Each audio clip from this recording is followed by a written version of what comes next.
Students कैसे हैं आप सब खैरियत से हैं। आज जो हमारा ऑनलाइन लेक्चर है उसमें आपका लास्ट चैप्टर हमारा चल रहा है। उस लास्ट चैप्टर का जो आपके क्लास वर्क में है वो है क्वेश्चन नंबर 2 लॉन्ग क्वेश्चन और क्वेश्चन नंबर 3 शॉर्ट क्वेश्चन, और साथ पेज नंबर 77 और 78 है। तो क्वेश्चन नंबर 3 जो लॉन्ग क्वेश्चन है, क्वेश्चन नंबर 2 जो लॉन्ग क्वेश्चन है वो है right the human indicators for the development of a country. किसी भी मुल्क की तरक्की के लिए जो ह्यूमन इंडिकेटर्स हैं, ह्यूमन एक्टिविटीज़ जो इंडिकेट करती हैं वो हमने बतानी है। इसका आंसर है पेज नंबर 77 पे। ह्यूमन डेवलपमेंट इंडेक्स या ह्यूमन डेवलपमेंट इंडिकेटर्स में है। ह्यूमन डेवलपमेंट ये क्या है, एक समरी है, एक खुलासा है उन सारी चीज़ों का एवरेज निकाल के कि जो किसी भी नेशन की डेवलपमेंट बता सकती हैं। ह्यूमन एक्टिविटीज़, ठीक है। It is a process of enlarging human opportunities, इंसानी मौके जो मिलते हैं उनको ज़्यादा करने का, एंड इम्प्रूविंग देयर लाइफ, और उनकी ज़िंदगियों को बेहतर करने का। अब ये डिपेंड किस किस चीज़ पे करता है। पहला है हेल्दी लाइफ।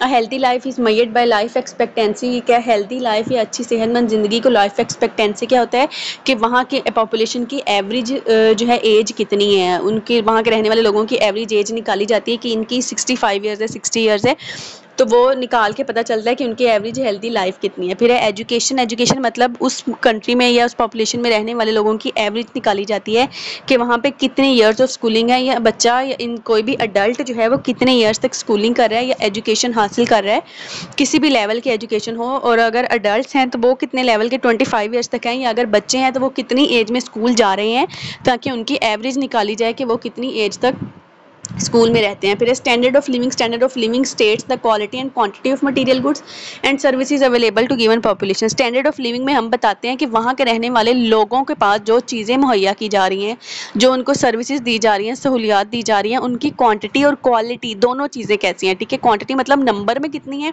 और क्वालिटी मतलब उसकी वो कैसी हैं, अच्छी हैं, बुरी हैं, वो काबिल इस्तेमाल हैं भी या नहीं है, तो वो स्टैंडर्ड ऑफ लिविंग बताता है। High per capita income. Per capita income क्या होती है, एक पॉपुलेशन के जो एवरेज इनकम निकाली जाती है, मतलब टोटल जो इनकम है उसको नंबर ऑफ पॉपुलेशन पे डिवाइड किया जाता है।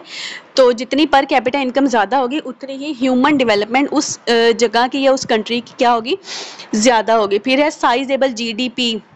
Gross domestic product is the total market value of all the finished goods and services produced with in the country. अब किसी भी मुल्क में बनाई जाने वाली तमाम जो फिनिश्ड गुड्स हैं, जो इंडस्ट्रीज से हमें मिल रही हैं, हमारी रोज़मर्रा रूटीन में हम यूज़ कर रहे हैं, वो तमाम प्रोडक्ट्स हैं, उनकी सर्विसेज, उनकी सहूलियात कैसी हैं, और उनकी जो है वो प्राइस क्या है। मतलब हमारे मुल्क में महंगाई कितनी है, गुर्बत है, उनकी चीज़ों की कीमतें कितनी हैं, वो होती है gross domestic product. LDCs less developed countries. High DCs क्या है, high developed countries.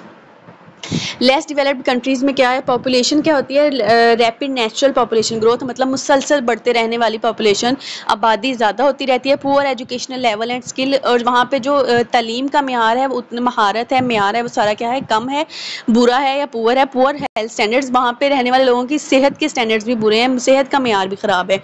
Natural resources में क्या है, poor mineral and agricultural resources, वहाँ पे जो है मादनियात और जो ज़राअत के लिए ज़राए हैं वो भी क्या है, पुअर हैं, वो भी ख़राब हैं। Cultural constraints on improved use, मतलब वहाँ पे जो सकाफत है वो ऐसी है कि वो इम्प्रूव्ड यूज़ करने पे भी आमादा नहीं है, वो अपने वही पुराने मेथड्स यूज़ करेंगे जो वो हमेशा से करते आ रहे हैं। पॉलिटिकल डिस्टर्बेंस, उस कंट्री में कोई ना कोई सियासी मसले चलते रहेंगे जिसकी वजह से वो मतलब डेवलपमेंट के तौर पे जा ही नहीं सकेगी, ठीक है। फिर आगे है capital information. Less developed countries में क्या होती है, poverty and low level of saving, गुर्बत होती है और बचत बिल्कुल कम होती है, क्योंकि अगर गुर्बत होगी तो वो उनके पास वैसे ही रोज़मर्रा रूटीन के पैसे होंगे तो वो बचत बिल्कुल ही कम होगी। और अगर बचत होगी भी, use of savings in unproductive things, ऐसी चीज़ों में वो बचत करेंगे, ऐसी चीज़ों में वे अपनी सेविंग लगा देंगे कि जो अनप्रोडक्टिव है, जो उनके लिए फ़ायदेमंद नहीं है फ्यूचर में, ठीक है। Nationalistic barriers to foreign capital investment, मतलब उनकी मुल्कों में या उनकी कौमी सतह पर ऐसे बैरियर्स हैं जिसकी वजह से वो बैरूनी ममालिक भी इन्वेस्टमेंट नहीं कर सकते।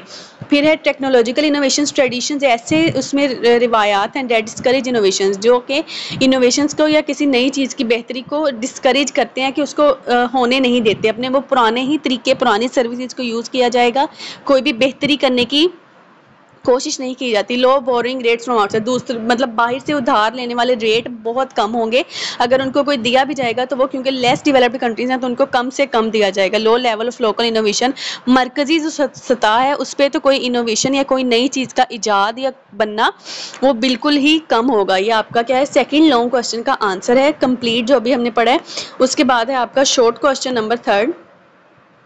What are the human development indicators. Human development indicators कौन कौन से हैं, तो जो आपने अभी पढ़े हैं पेज नंबर 77 पे हैं, ये जो है healthy life, education, standard of living, high per capita income, sizeable GDP growth rate, ये 5 जो फैक्टर्स हैं, इन 5 के नेम लिखने हैं आपने, जस्ट नेम लिखने हैं, ठीक है। और यही थर्ड शॉर्ट क्वेश्चन आपका होमवर्क भी है। फी अमानिल्लाह।